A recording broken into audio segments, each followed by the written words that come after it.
হামের মৃত্যু সরকার বলেছিলেন নিয়ন্ত্রণে আসবে, বিশেষ করে স্বাস্থ্যমন্ত্রী বলেছিলেন, কিন্তু সেটা তো এখনও ঠিক নিয়ন্ত্রণে আসলো না।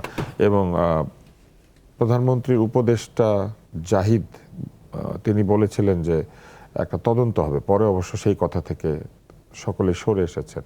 এই যে এতগুলি মৃত্যু হলো, এতগুলি শিশুর কোনো তদন্ত হলো না, কিংবা কেন এই ঘটনাটা ঘটলো, কি কারণে আমরা জানতে পারলাম না। আসলে সংশ্লিষ্ট যখন জাহিদ সাহেবের কথা বললেন, অ্যাকচুয়ালি তো আহমের যে শিশুটা যে অবস্থায় মারা গেল, এটা তো নির্মমতা, এটা আমার বাচ্চাও হতে পারত।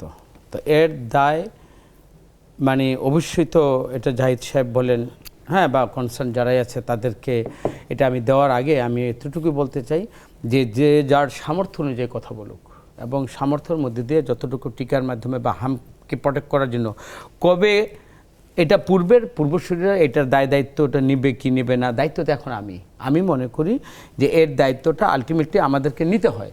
কিন্তু দায়িত্ব নিয়ে যদি আপনি যদি চেষ্টা করে যান, মানুষ কিন্তু ওইভাবে কিন্তু আপনাকে সহানুভূতির দৃষ্টিতে দেখবেন যে না, চেষ্টা করেছে, আমার সামর্থ্য আছে, ওই থেকে এই গভর্নমেন্ট আমার মানে চেষ্টা করে যাচ্ছে।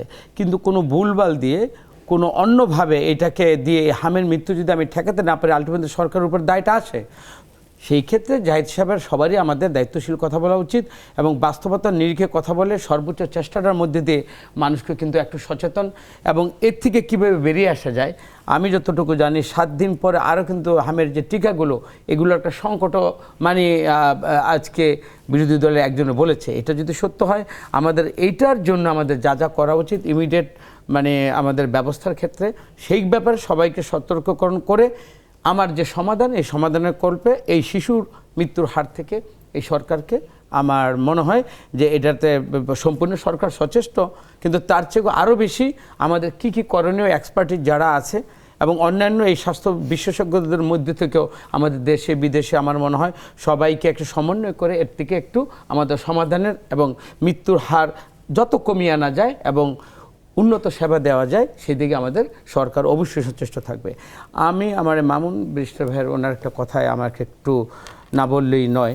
সেখানে হলো আমরা রাজনীতিবিদরা যে কথায় মানুষকে আঘাত করি, অ্যাকচুয়ালি তো মানুষকে আঘাত করার মধ্যে দিয়ে কিন্তু নিজের যোগ্যতা বা আমার নিজের সম্মানটা কিন্তু বাড়ে না কখনো। আগে আমরা শুনতাম যে তুমি অধম বলে আমি উত্তম হব না কেন।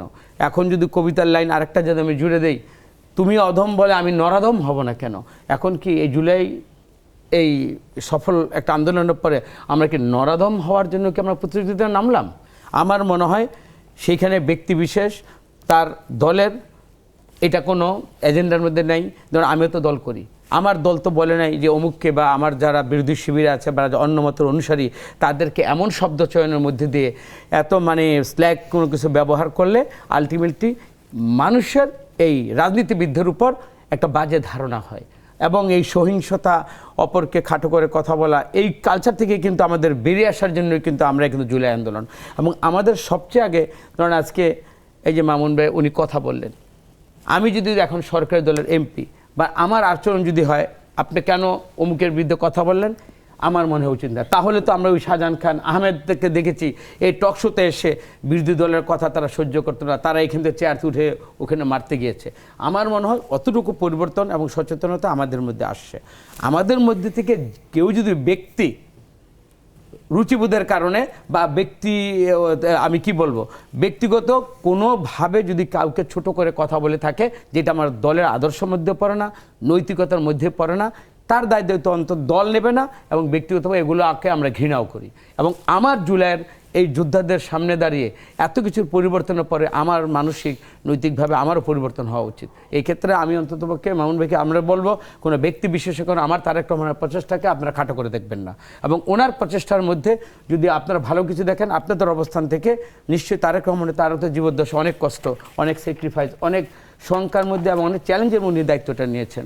আমার মনে হয় কোনো ব্যক্তি বিশেষের জন্য ওনাকে দোষারোপ করে অন্ততপক্ষে এই রাষ্ট্রের যতগুলো আগামী দিনের যে আমাদের ভবিষ্যতের কর্মচিন্তা এবং এখন যেই সমস্যাগুলোর মধ্যে আছে আপনারা ওগুলোকে প্রপার ওয়েতে অ্যাড্রেস করেন এবং ওইটাকে সমাধান করবে আপনারা সাজেশন দেন।